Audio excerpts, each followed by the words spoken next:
We need to get this information out there because you've never seen a commercial of, the USDA, the FDA talking about what we need to do to make our kids healthier. Just look at school lunches today. School lunches are the equivalent to what you would see in a prison. Did you know that processed meats like bacon, hot dogs, turkey meat, things of that nature, processed meats, they are considered a level 1 carcinogen? And that's not by me, that's by the governing body that determines what is and what isn't cancerous, the IARC, okay? So they determine that those are level 1 carcinogen.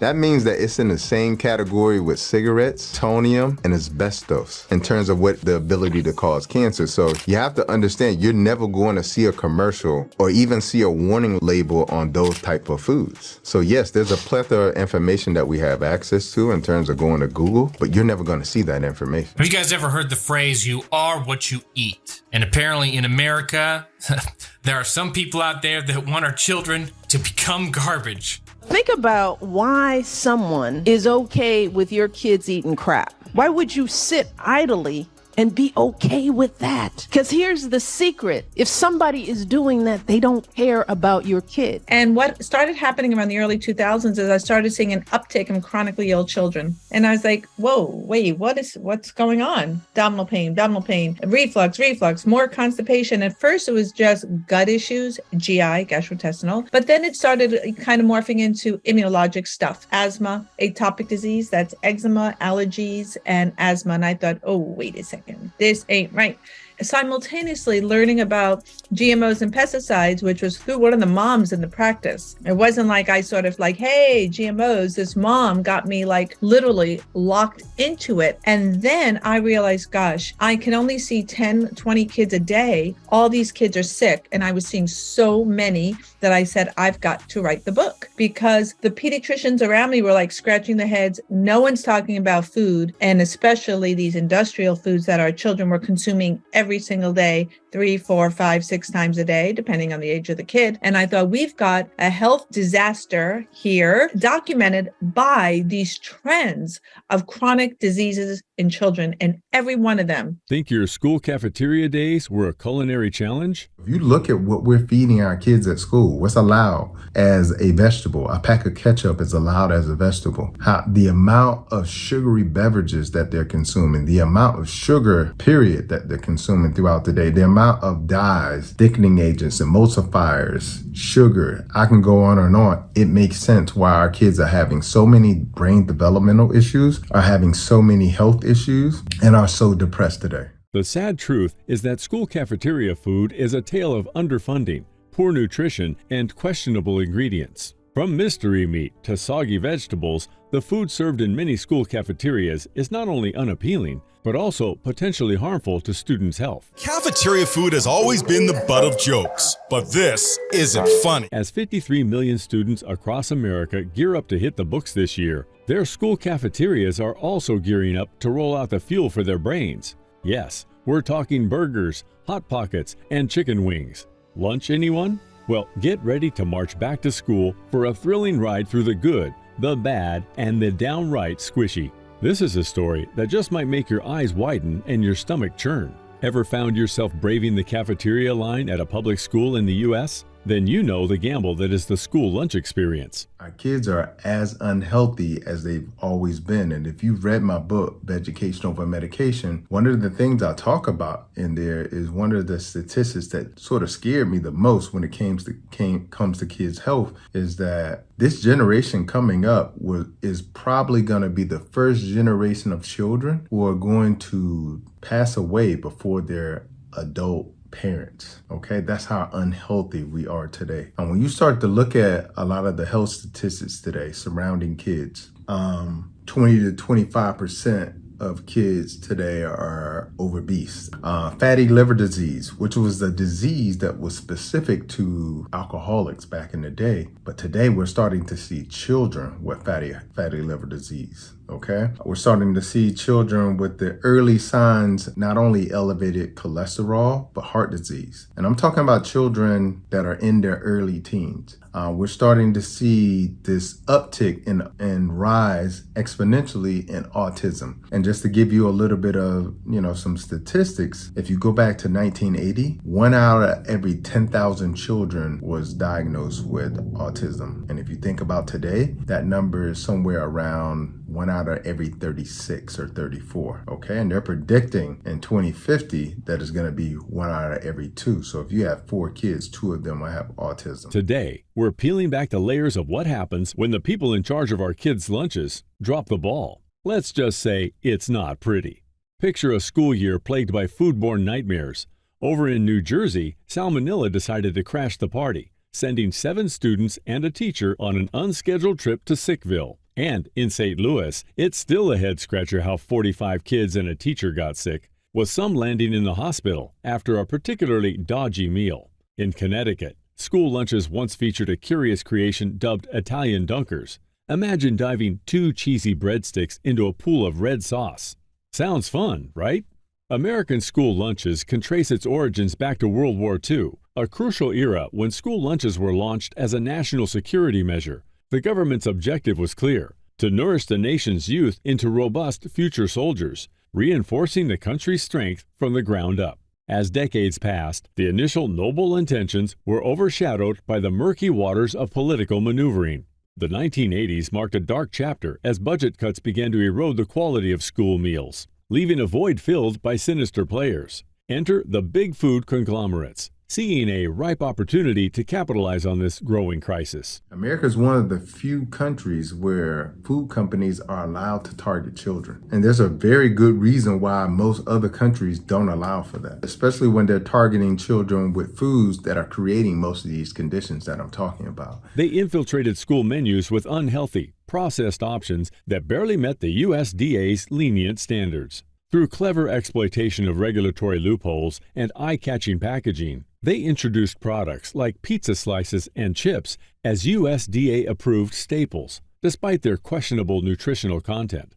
This strategy contributed significantly to the alarming rise in childhood obesity rates, casting a long shadow over the health of a generation. And also, we're starting to see a huge explosion in depression and suicide rates when it comes to children as well, too. And a lot of this goes back to the diet, okay? So it's hugely important we understand that there are things that we could do that don't end in a prescription. And a lot of times our children are getting diagnosed with things, and these are common things. These are things that, 30 years ago, we saw a child who was hyperactive in the class, and we just said, all right, they can't wait for recess. But today, our whole perspective on being trigger happy with diagnosing kids, putting kids on prescription medications, and they're even having all of these crazy kind of parties where it's like pill parties, where they literally are putting handfuls of their parents' prescriptions in a bowl and grabbing a handful and taking them. And so a lot is going awry. Why are American school lunches such a culinary nightmare? Let's dig into this tale that haunts cafeterias across the nation. Over 100,000 schools grappling with the horror of stretching a meager budget, a paltry $1.30 per student that must cover not just the food, but also labor, equipment, and even the electricity that keeps the kitchen ghosts at bay. This isn't just about money. It's a ghastly, gastronomic ordeal. Administered by the USDA's Food and Nutrition Service, these lunches are supposed to align with the FDA's dietary guidelines. But let's face it, the mountain of starch and factory-farmed meats served daily might make one wonder, nutrition or punishment?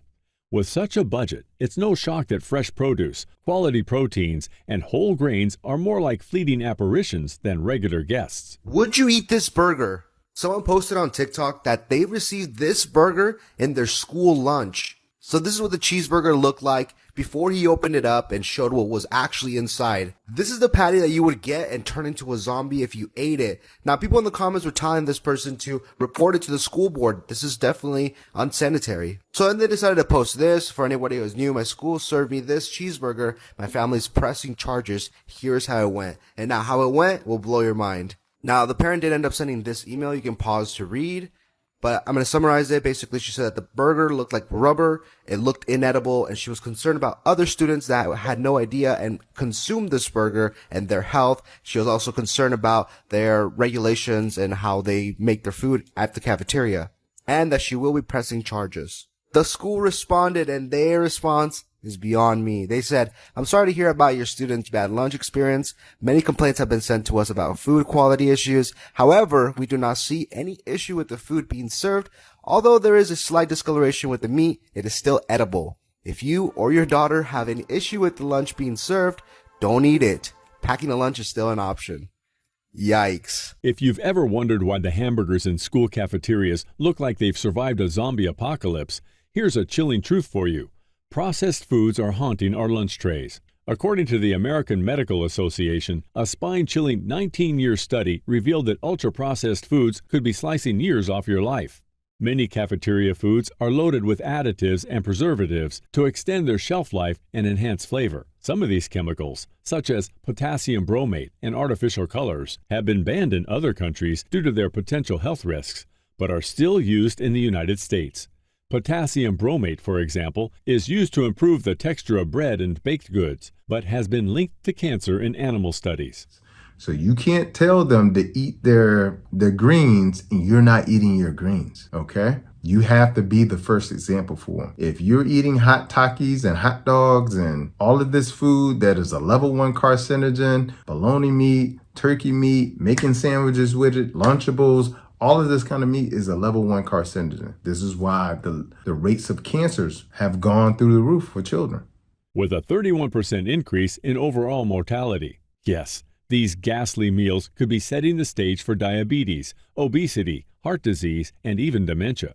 America's food is banned in 30 countries. The food is killing people. Oh yeah, it's definitely killing people. If somebody were to buy a bag of Lay's potato chips versus buying it in Europe and look at the ingredients, they're totally different. They will make the healthier version for another country. There's over 10,000 food chemicals that are allowed in the American population or food system that aren't allowed in other countries. It makes it easier for food companies, gives them longer shelf life because they're putting so many chemicals in it. So anytime we lobby for healthier food choices in our school systems, in our neighborhoods, the food industry is going right behind them with billions and millions of dollars saying, no, we can't do that. But why are these greasy specters lurking in school cafeterias? It's a tale of horror driven by shoestring budgets and the demand for ingredients that won't spoil, even if they might spoil your health. Picture shriveled burgers, wilted lettuce that's seen better days, stale fries, and pizza so greasy it could double as a slip and slide. Tragically, 67% of an American school kid's diet is made up of these creepy culprits. We need to get this information out there because you've never seen a commercial of, the USDA, the FDA talking about what we need to do to make our kids healthier. Just look at school lunches today. School lunches are the equivalent to what you would see in a prison. And not only do our kids need to be fed better, but even prisoners need to be fed better because all of this is attached back to behavior. Okay, so if you look at what we're feeding our kids at school, what's allowed as a vegetable, a pack of ketchup is allowed as a vegetable. The amount of sugary beverages that they're consuming, the amount of sugar period that they're consuming throughout the day, the amount of dyes, thickening agents, emulsifiers, sugar, I can go on and on. It makes sense why our kids are having so many brain developmental issues, are having so many health issues, and are so depressed today. Scream if you may, but when you compare these frightful feasts to school lunches from around the world, you'll realize just how horrifyingly real this nightmare is. It's a macabre menu that sadly shortchanges our children's health and education. While many kids around the world are unpacking limp sandwiches, Japanese students are lining up for a lunchtime extravaganza that would rival a 5-star meal, freshly cooked right at the school. Yes, they have actual cooks, not just microwaves. These meals are a veggie-packed wonder. And we're not talking about your sad canned peas here. No, we're talking about fresh greens every single day. Soup's on too, because why not throw in a delicious broth to round it all off? Talk about setting the bar high for healthy eating. Japan really knows how to bring their A game to the cafeteria. South Korea's school lunches, you won't believe it. Over there, they're serving up lunches so fresh and fancy, it's like a 5-star meal in a cafeteria. I mean, we're talking minimally processed, low-fat goodies that could give any diet a run for its money. And the quality? Top-notch. Every day, there's a hearty soup and rice that just screams gourmet. Trust me, with lunches like these, those students are ready to conquer the world. Ooh la la! Talk about a gourmet gala in the school cafeteria. Over in France, they're not just munching on soggy fries and mystery meat. Nope. Those chic little students start their culinary journey from the tender age of 3, enjoying a posh 4-course meal that sounds more like a dinner party than a quick school lunch. Imagine that. By the time they're done with their education, they could probably host their own cooking show. And get this, a whopping 40% of their daily calories come from these lavish school lunches alone. Everything on the menu is freshly made. No canned peas or frozen carrots in sight. And it's all approved by certified dietitians. That means these kids are not only eating like kings and queens, but also getting top-notch, nutritious meals that could probably make a grown food critic weep with joy. The French students dined with such elegance and order. You'd think they were training for a spot at the next state dinner. With manners that match their sophisticated palates, they truly make lunchtime a refined affair. Let's be honest, if school lunches were a competition, France would be casually collecting gold medals while sipping a perfectly aged Bordeaux. Finland and Sweden are schooling the world in the cafeteria game. In Finland, they've been serving up wisdom with a side of veggies for decades, calling school lunches a vital investment in human capital. Fancy, right? They're not just feeding kids, they're fueling the economy. Picture this, Finnish kids munching on fish or meat with a healthy heap of greens. And guess what? Just like their trendy neighbor, Japan, Finland knows a veggie or two is the secret sauce to acing those tests. Let's jet over to Sweden, where the school lunch scene is basically a culinary twin of Finland. But make it a freebie buffet. Thanks to the Education Act, every young learner gets to devour a hot meal, toss up a salad, grab a slice of bread, and wash it down with a refreshing drink. Gratis. They believe munching on this good stuff isn't just filling bellies, but building future bosses. Back in the 90s, Sweden decided to roll out the red carpet for free, healthy school meals, a chic upgrade from the 70s vibe. Finland and Sweden are turning lunchtime into crunch time for brain power. But American school lunches is the gift that keeps on giving, to Instagram meme accounts at least. For years, students have been the unpaid food critics of their cafeterias, broadcasting snapshots of culinary disasters that somehow pass as meals. Students across the country are posting images of what's on the menu at their schools in a new phenomenon called lunch shaming. Cafeteria food has always been the butt of jokes, but this isn't funny. How is that milk? Look at what they're giving us at lunch. Students, disgusted by what they're being served, are taking their beef online. Can you even tell what this is? Apparently, it's supposed to be a chicken cheesesteak sandwich. Look at this. This is the main meal. It looks like puke and applesauce. Evie cut into her food and it was all pink. So while I was eating my chicken sandwich, I finally looked into it and it had like pink lines running through it. It was just bright pink. The orange was cut into and it was moldy and black and gross. It was horrible. I was eating the chips and then I look in the bag and there's like this fried little black thing in there. Don't know what it was. It was really gross. Like I just stopped eating after that. Over 1 million kids in New York, many from low-income backgrounds and communities of color, rely on these so-called nutritious meals to power through the day. But what started as joke material turned into an outcry that's impossible to ignore. I mean, if your lunch tray becomes the horror story of the day, you've got problems. The term lunch shaming? It's not just about being embarrassed anymore, it's about being downright revolted. Moldy, unidentifiable muck? Check. Random non-food items lurking in the glop? Check. Expired ingredients? Bingo. Really, how are students supposed to concentrate on algebra or Shakespeare when their stomachs are rebelling against the mystery mush they're served? It's not just about bad taste, it's a full-on crisis for both their physical and mental health. In conclusion, student lunches aren't just tasteless, they're a health crisis. Big food companies and USDA regulations have turned cafeterias into danger zones. With child obesity now an epidemic, the American Academy of Pediatrics pushes weight loss meds and surgery for obese kids, but ignores the root causes. Dr. Jeremy Daigle warns that a child's health at age 6 can predict their future, with adult diseases now common in young kids. Despite 30 million children relying on school lunches, these meals often contain harmful substances like carcinogens, pesticides, and heavy metals, as revealed by Moms Across America. Shockingly, some of the meat served wouldn't pass fast food standards. In 2019, New York City banned processed meats in public schools, showing change is possible. Dr. Michelle Perro points out that unlike many countries, U.S. school lunches are industrially prepared and microwaved, introducing harmful chemicals. There's a warning label on the microwave. If you're pregnant, do not stand close to the microwave. So if it could kill a baby, then it can kill a human over time. She calls for federal laws ensuring nutritious, organic, chemical-free lunches, but doubts change will come due to powerful food industry lobbying. And it doesn't stop at food. The water our kids drink is also contaminated with chemicals, posing serious health risks. Stay tuned, because that's another horror story in itself.